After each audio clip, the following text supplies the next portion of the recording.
Sabe quando a gente vai ao supermercado? É bom parar um instante e dar uma olhada no carrinho de compras. Será que a gente sabe mesmo o que está dentro de cada uma daquelas embalagens? Pois é, hoje vamos falar sobre a segurança que está, ou que pelo menos deveria estar, em cada prato de comida.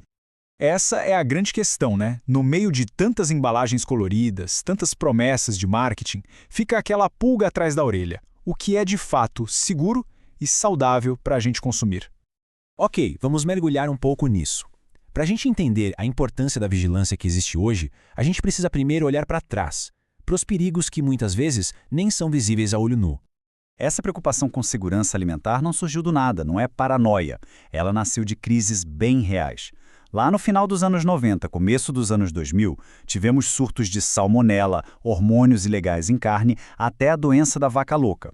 Tudo isso abalou a confiança de todo mundo e deixou uma lição bem clara. Era preciso ter um controle muito, mas muito mais rigoroso. E olha, parte dessa segurança toda passa por entender as reações do nosso próprio corpo. É super comum confundir alergia com intolerância, mas a diferença, gente, é crucial. A alergia é uma resposta do sistema de defesa e pode ser fatal mesmo com um tiquinho do alimento. Já a intolerância, tipo a de lactose, acontece por uma dificuldade na digestão, sabe? Não envolve o sistema imune. Ter o diagnóstico certo é fundamental para a saúde. E foi diante desses perigos todos e dessa necessidade de ter mais clareza que surgiu uma instituição fundamental. Vamos então conhecer quem é essa nossa guardiã da saúde pública. Essa é a Anvisa. Pensa nela como a agência que define as regras do jogo para tudo que a gente come e bebe, garantindo que os produtos sejam seguros para toda a população.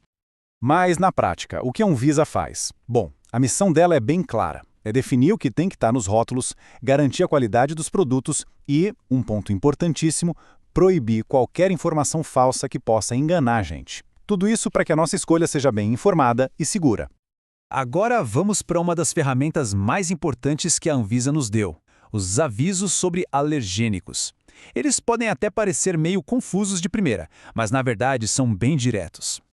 Quando a gente encontra um aviso assim com a palavra contém, o recado é reto e direto. O alergênico, seja leite, soja, o que for, foi colocado ali de propósito. Ele é um ingrediente do produto. É uma informação essencial para quem precisa evitar essas substâncias de qualquer jeito. Mas e quando o alergênico não é um ingrediente? Aí a gente entra num conceito chamado contaminação cruzada.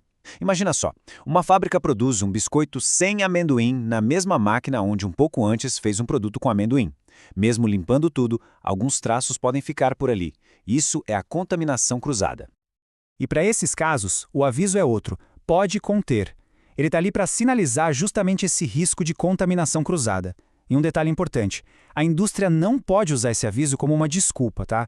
Ele só é permitido depois que todas as medidas de controle já foram tomadas para evitar esse contato. Beleza, agora vamos mudar um pouco o foco. Vamos sair dos ingredientes e falar de algo que, idealmente, nunca deveria estar na nossa comida: os contaminantes. O que são contaminantes? Basicamente, são agentes que podem ser químicos, biológicos, que aparecem no alimento sem querer. O ponto central é: eles não deveriam estar ali e podem fazer mal para a nossa saúde. E como é que eles chegam no nosso prato?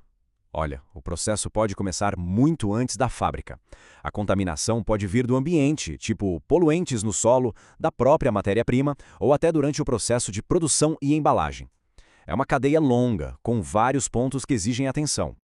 Então, o ponto crucial é: se a contaminação pode acontecer e nem sempre dá para eliminar ela por completo, como a gente fica seguro? A resposta está nos limites máximos aceitáveis. A Anvisa, com base na ciência, define a quantidade máxima de um contaminante que um alimento pode ter sem oferecer um risco de verdade para a saúde. Se passar desse limite, o alimento simplesmente não pode ser vendido.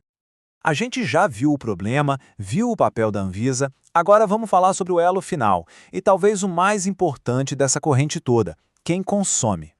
E aqui vem um dado que, olha, deixa a gente em alerta. Quase 90% das cidades brasileiras não têm um PROCON, um órgão de defesa do consumidor. O que isso quer dizer na prática? Que em muitos lugares, se der algum problema com o alimento, a responsabilidade de ficar de olho recai sobre nós mesmos. A vigilância pessoal se torna ainda mais essencial. E isso nos traz de volta ao ponto central de tudo. A informação correta no rótulo é a principal ferramenta de proteção que a gente tem em mãos. Ler e entender esses avisos é o ato mais direto e poderoso de cuidado com a própria saúde. E agora, fica a reflexão final. O conhecimento que a gente adquiriu hoje transforma um ato que parecia rotineiro, como ler um rótulo, em um ato de poder. A partir de agora, essa leitura passa a ter um novo significado, o de proteger a si e a quem a gente ama.